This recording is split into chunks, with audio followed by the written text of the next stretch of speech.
कहानी का पूरा आनंद लेने के लिए कहानी के पिछले सभी भागों को जरूर देखें। उसका लिंक मैं आपको डिस्क्रिप्शन बॉक्स में दे दूंगी।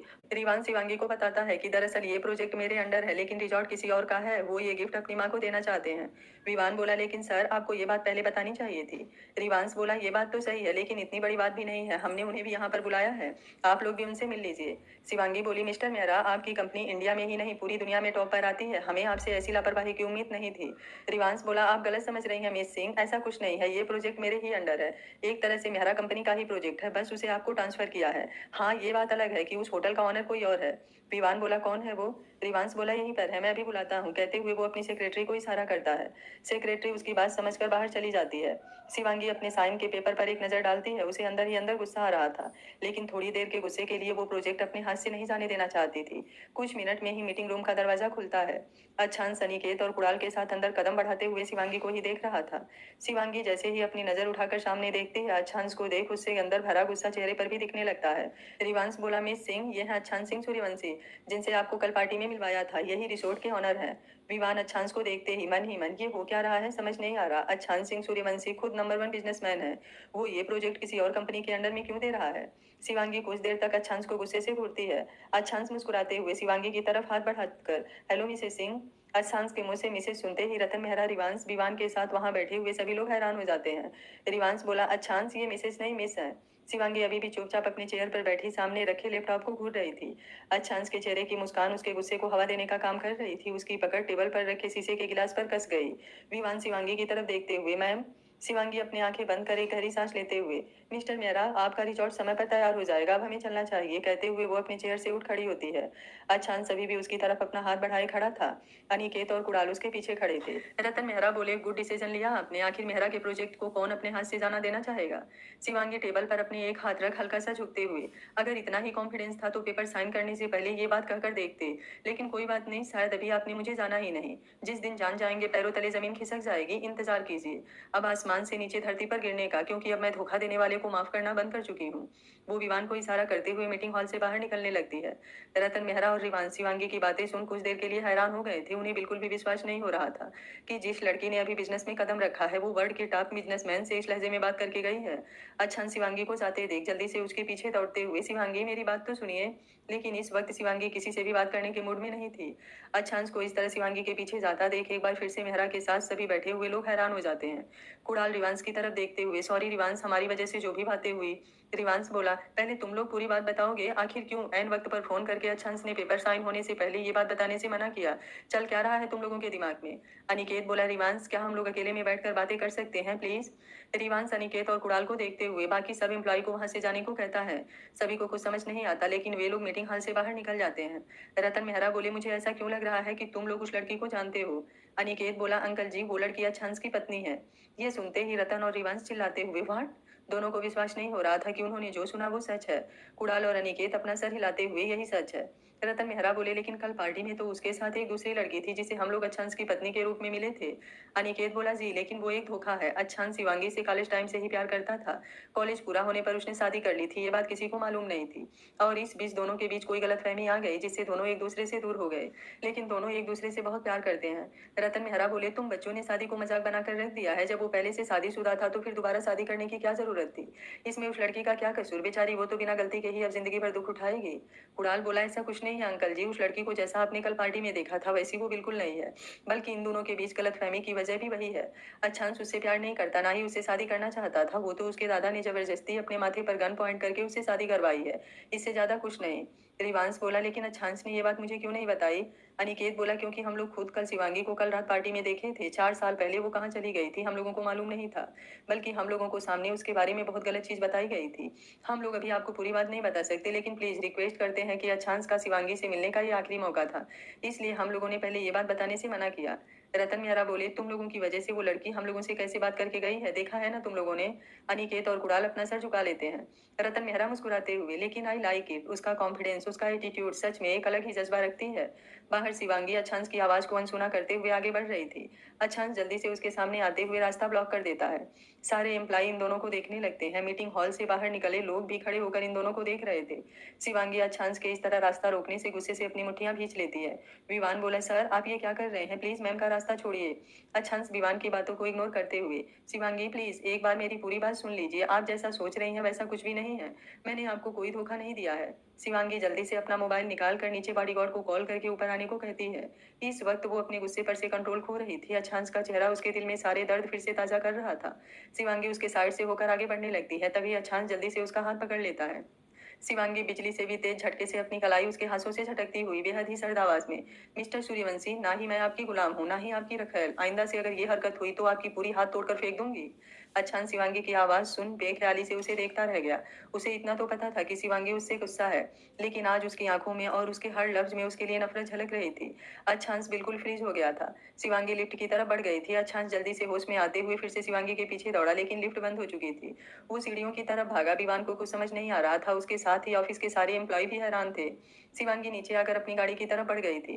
बॉडीगार्ड जो लिफ्ट से ऊपर आए थे, विवान फिर से उन्हें नीचे लेकर जाने लगा। अच्छांश लगातार सीढ़ियां उतरते हुए हाँफने लगा था। उसका पूरा चेहरा पसीने से भीग गया। पूरी बॉडी में दर्द और थकान महसूस होने लगी थी, लेकिन दिल और दिमाग शिवांगी की तरफ लगे हुए थे। इधर अनिकेत और कुणाल रिवांश और रतन के साथ जब मीटिंग हॉल से बाहर आए, तो सभी लोगों को इस तरह हैरान देख अपने सेक्रेटरी से सारी बातें पूछी। सेक्रेटरी के मुंह से सारी बातें सुन अनिकेत और कुणाल भी नीचे की तरफ जाने लगे।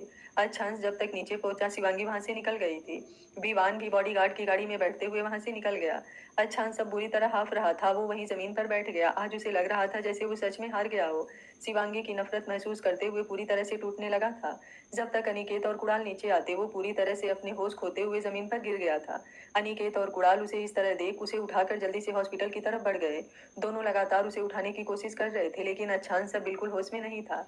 अनिकेत और कुणाल से अस्पताल में भर्ती कर बाहर कॉरिडोर में बेचैन हो रहे थे। दोनों को समझ नहीं आ रहा था कि वो क्या करे। बाकी दोस्त जो होटल में ही थे, दोनों ने उन्हें फोन कॉल करके सारी बातें बता दी। वे तीनों ही कुछ ही देर में अस्पताल पहुंचे। अंदर अच्छांश का ट्रीटमेंट शुरू हो गया था और बाहर ये पांचों आईसीयू के गेट की तरफ देख रहे थे। किसी के पास कुछ भी कहने के लिए कोई शब्द नहीं था। इधर शिवांगी जल्दी से होटल पहुंचकर अपने सामान पैक करते हुए विमान के साथ एयरपोर्ट के लिए निकल जाती है। दिमाग में बार बार कल से लेकर आज तक अच्छांश का संध्या का साथ होना सामने आ रहा था। दिल में उतनी ही नफरत बढ़ती जा रही थी। वो खुद का सर झटकते हुए, मुझे कुछ नहीं सोचना, आप मुझे अपनी यादों और ख्यालों से भी मुक्ति चाहिए। वो खुद का सर झटकते हुए, मुझे कुछ नहीं सोचना, अब मुझे अपनी यादों और ख्यालों से भी मुक्ति चाहिए।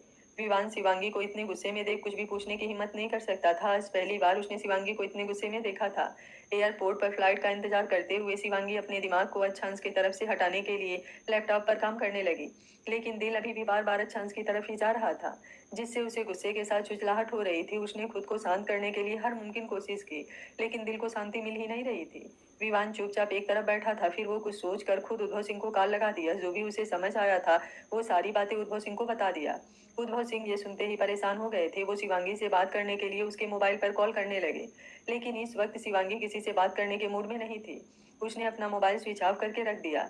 फ्लाइट का टाइम होने पर वो देहरादून के लिए निकल गई। इधर हॉस्पिटल में डॉक्टर लगातार अपनी कोशिश जारी किए हुए थे। अच्छांश बेहोशी में भी शिवांगी को पुकार रहा था। डॉक्टर उसे जरूरी इंजेक्शन और बाकी ट्रीटमेंट करने के बाद जैसे ही बाहर आते हैं, सारे दोस्त उसकी हालत के बारे में पूछने लगते हैं। डॉक्टर बोले, आप लोगों को पता है ना कि उन्हें ब्लड कैंसर है, फिर उन्हें इस तरह स्ट्रेस देने का क्या मतलब है। जस्ट कल रात ही वो अस्पताल में भर्ती थे और फिर आज ही आप लोग कर क्या रहे हैं। आखिर इतनी लापरवाही क्यों कर रहे हैं आप लोग। पांचों दोस्तों के पास इसका कोई जवाब नहीं था। अनिकेत बोला, डॉक्टर कुछ चीजें हमारे हाथ में नहीं होती, प्लीज बताइए ना, अब वो कैसा है। डॉक्टर बोले, अभी के लिए ठीक है, लेकिन अब हमें उनका ऑपरेशन जल्द से जल्द करना होगा। कैंसर पहला स्टेज पार कर चुका है। बार बार इस तरह उनका थकना और दिल दिमाग पर असर पड़ना इस बीमारी के लिए ठीक नहीं है। अगर जल्दी ऑपरेशन नहीं हुआ तो उसके बाद सब कुछ हमारे हाथ से निकल जाएगा। आप अपने जयपुर वाले डॉक्टर से संपर्क कर सकते हैं। कुणाल बोला, लेकिन ऑपरेशन के लिए डोनर चाहिए। डॉक्टर बोली, बिल्कुल, आप लोग जल्दी से जल्दी डोनर ढूंढिए, नहीं तो हम लोग भी अब कुछ नहीं कर सकते। मधुर बोला, उसे होश कब तक आएगा। डॉक्टर बोले, इन्हें होश अब सुबह तक ही आएगा, क्योंकि इनकी हालत इस तरह से है कि स्टेबल होने के लिए नींद का इंजेक्शन दे दिया है। हॉस्पिटल में भी 2 लोग ही रह सकते हैं। कहते हुए वो अपने केबिन की तरफ बढ़ जाते हैं। कुणाल बोला, मुझे तो अभी शिवांगी पर गुस्सा आ रहा है। आखिर ऐसा भी क्या हो गया है जो थोड़ी देर हमारी बात नहीं सुन सकती। नितिन बोला, पता नहीं कितना बदल गई है, ऐसी तो वो नहीं थे। अनिकेत बोला, अभी हमें उसके बारे में कोई बात नहीं करनी है। तुम लोग होटल जाओ, वहां से उस संध्या को लेकर जयपुर निकल जाओ। मैं कल अच्छांश को लेकर जयपुर ही आऊंगा। मधुर बोला, लेकिन अच्छांश को ऐसी हालत में छोड़कर हम लोग नहीं जा सकते। अनिकेत बोला, भरोसा रखो, मैं हूं ना, जो भी होगा तुम लोगों को बता दूंगा। लेकिन अब मुंबई में रहने से क्या होगा? सभी उसकी बात समझते हुए कुछ देर बाद होटल के लिए निकल जाते हैं। मधुर ने एक मेडिकल शॉप से कुछ पैसे देकर नींद का इंजेक्शन ले लिया। वे लोग होटल पहुंचकर संध्या के कमरे में गए, जो अभी तक अपने हाथ पैर खोलने की कोशिश कर रही थी। नितिन उसे इंजेक्शन लगाने के बाद उसके हाथ पैरों को खोल देता है। कुछ देर में चारों दोस्त उसे लेकर जयपुर के लिए निकल जाते हैं। वे लोग गाड़ी से ही जयपुर के लिए निकले थे, ताकि संध्या को लेकर कोई दिक्कत ना हो। अनिकेत अच्छांश के कमरे में आकर सोफे पर बैठते हुए सारी बातें सोचने लगता है। तभी अच्छांश का मोबाइल बजने लगा, जो टेबल पर रखा हुआ था।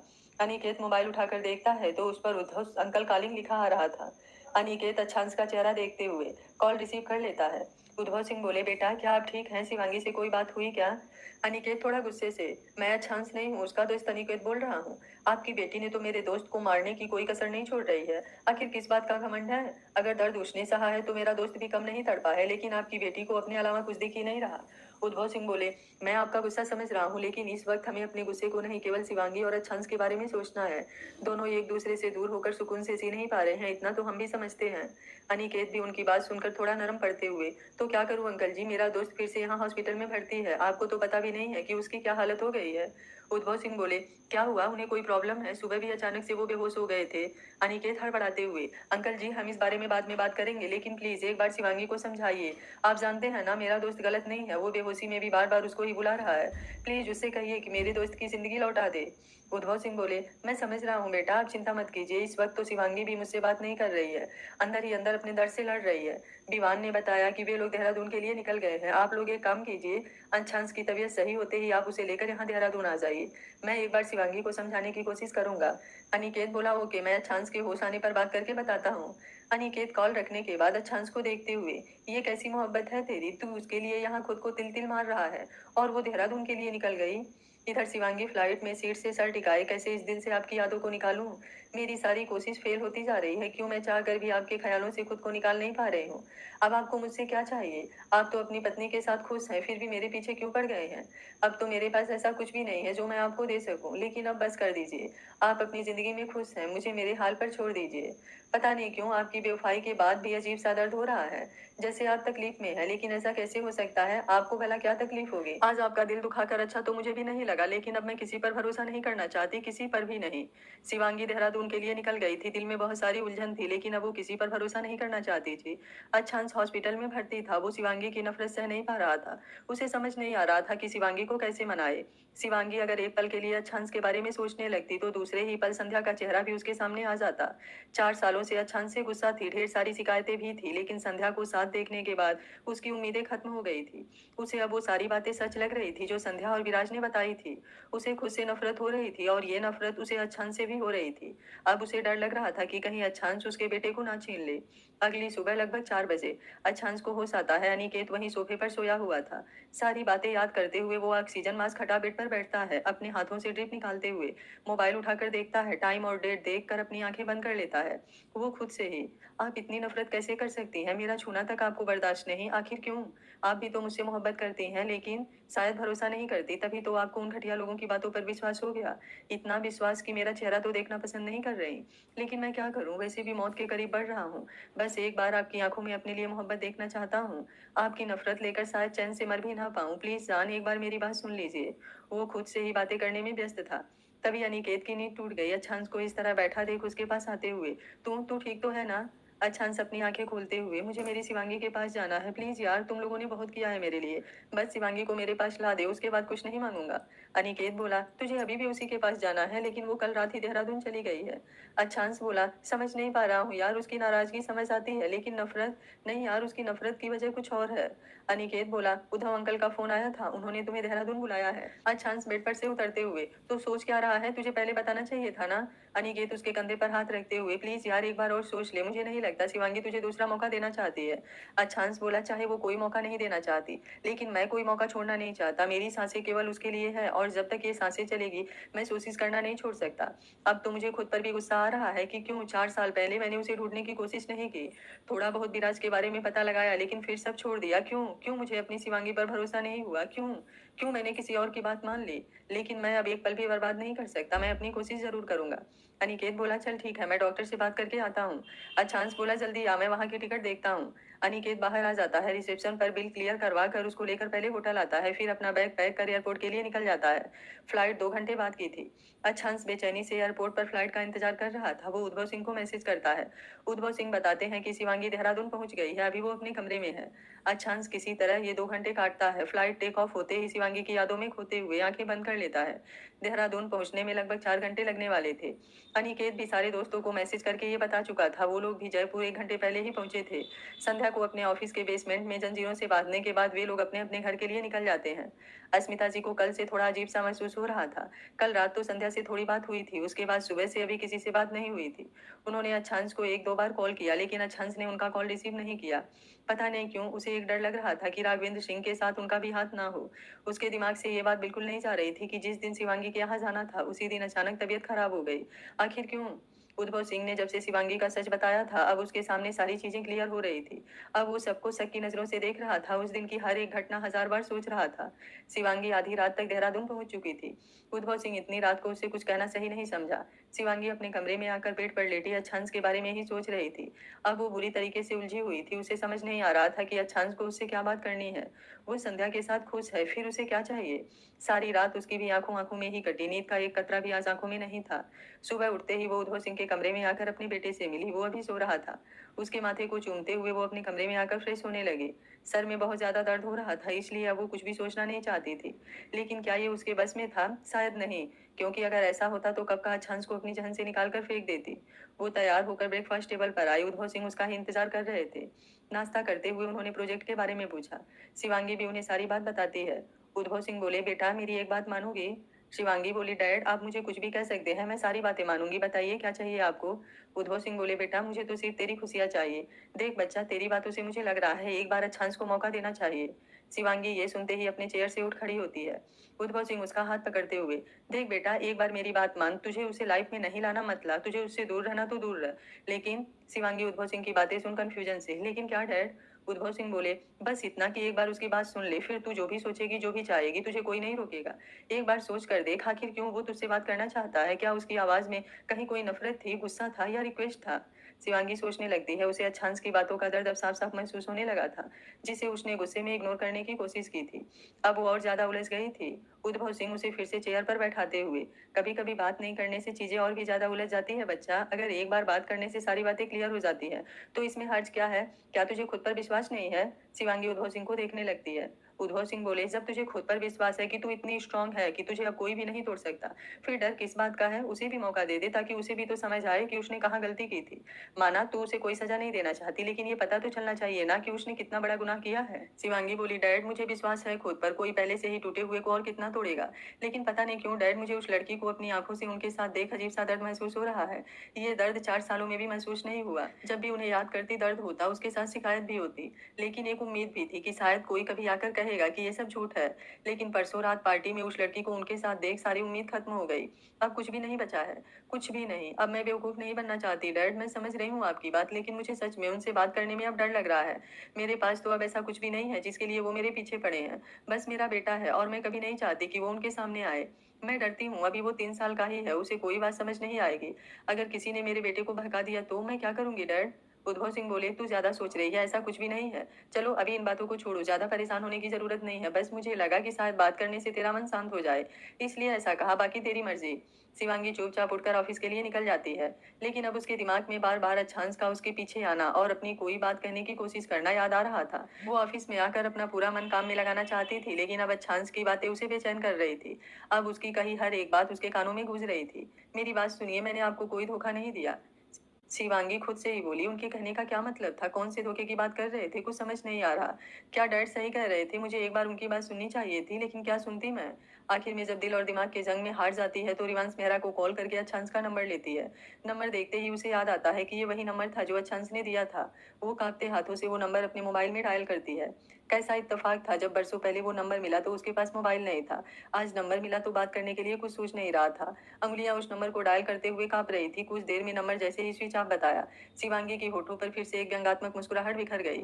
वो खुद से ही, देखा डैड, मेरी किस्मत इतनी अच्छी नहीं हो सकती है। चलिए, आपकी बात का मान भी रह गया। अब दिल थोड़ा सा हल्का भी हो गया। अब वो सारी बातें झटकते हुए फिर से अपने काम में लग जाती है।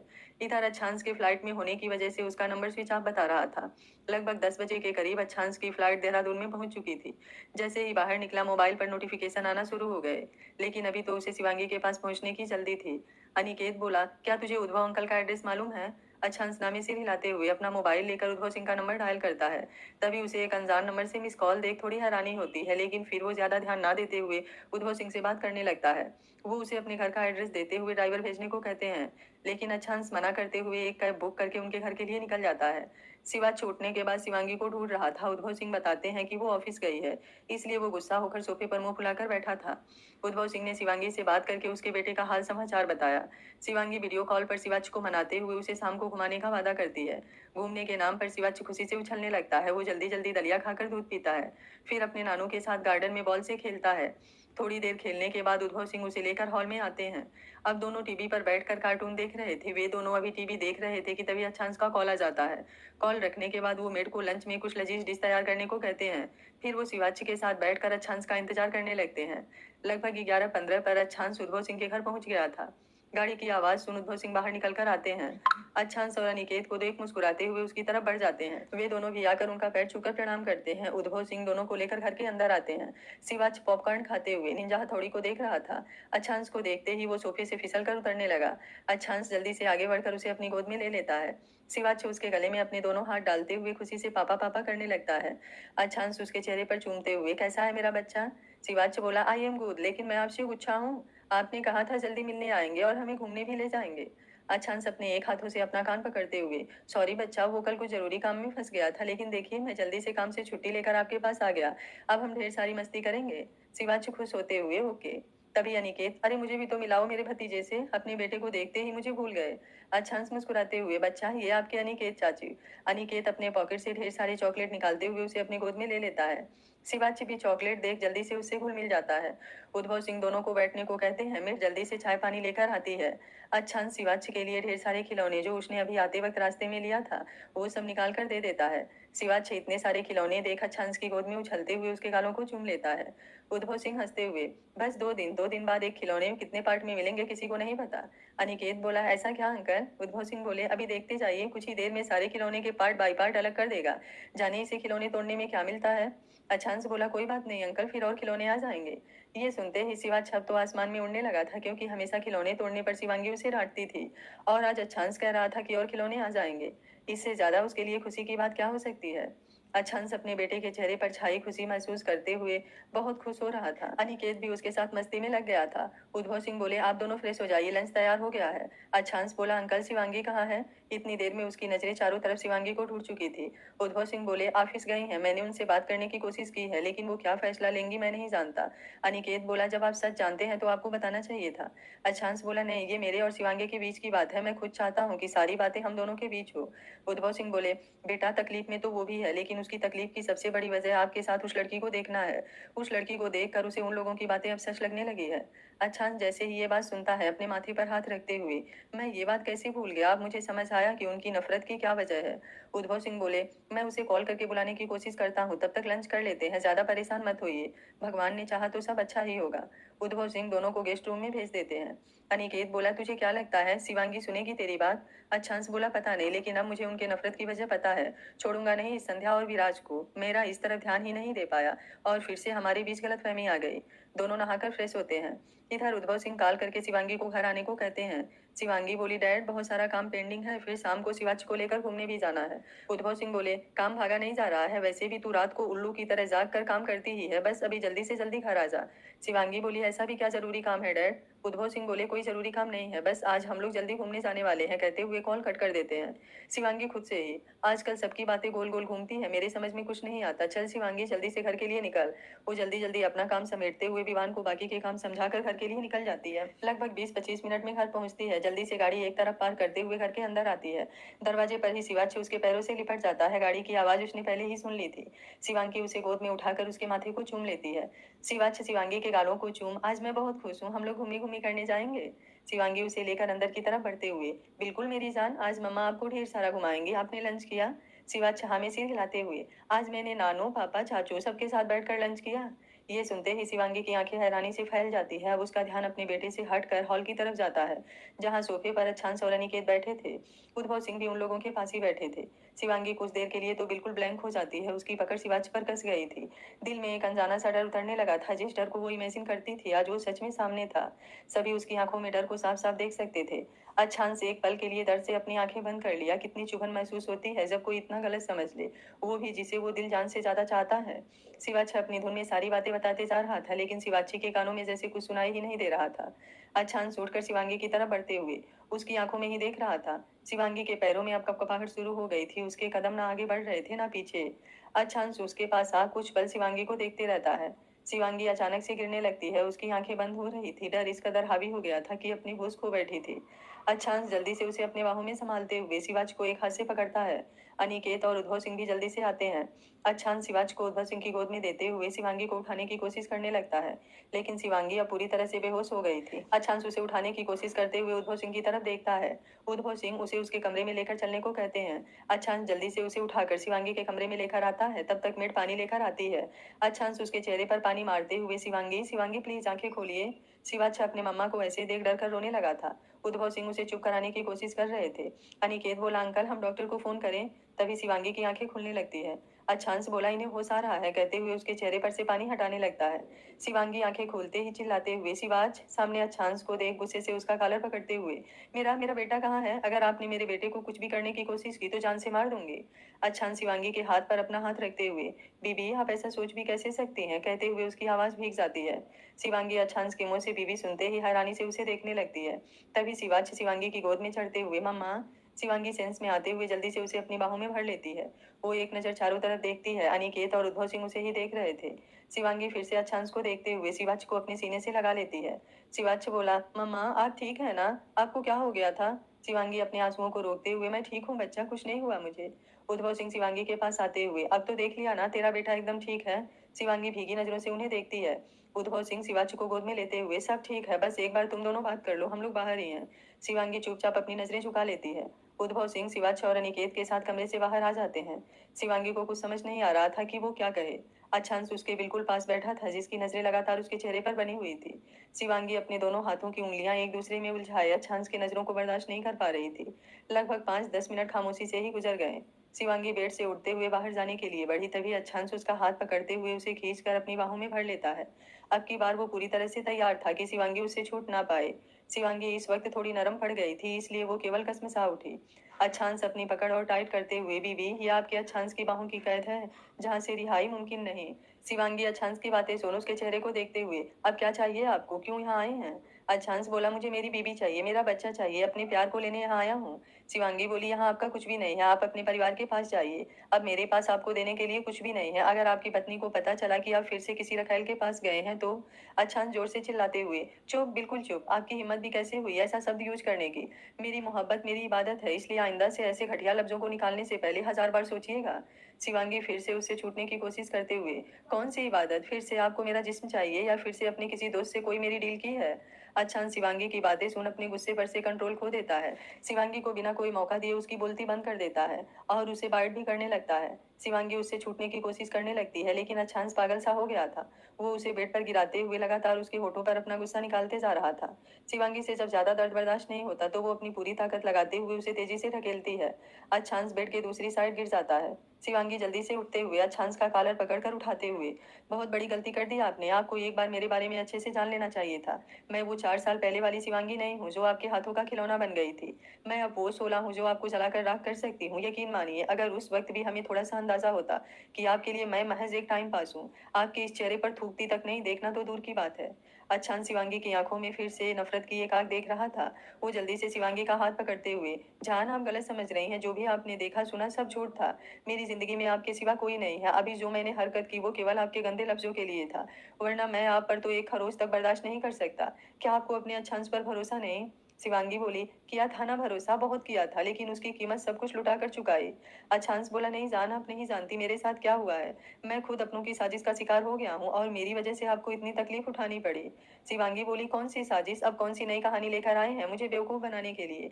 अच्छांश बोला, कोई कहानी नहीं है जान, बस एक सच है जो मैं आपको बताना चाहता हूँ। आप सुनेंगी ना मेरी बात, बस एक बार, उसके बाद आप खुद ही डिसीजन ले सकती हैं कि ये कहानी है या सच। प्लीज एक बार, मैं भरोसा करने के लिए भी नहीं कह रहा, बस एक बार मेरी बात सुनने के लिए कह रहा हूँ। शिवांगी अच्छांश की आंखों में देखते हुए कुछ देर तक समझ नहीं पाती, तभी उसे सुबह उद्धव सिंह की बातें याद आती है। शिवांगी बोली, बताइए क्या बताना है। अच्छांश शिवांगी को बेड पर बैठाते हुए खुद नीचे फर्श पर बैठ उसके दोनों हाथों को थाम लेता है। शिवांगी अच्छांश को ही देख रही थी, उसके चेहरे पर दर्द की लकीरें शिवांगी को भी दर्द का एहसास करा रही थी।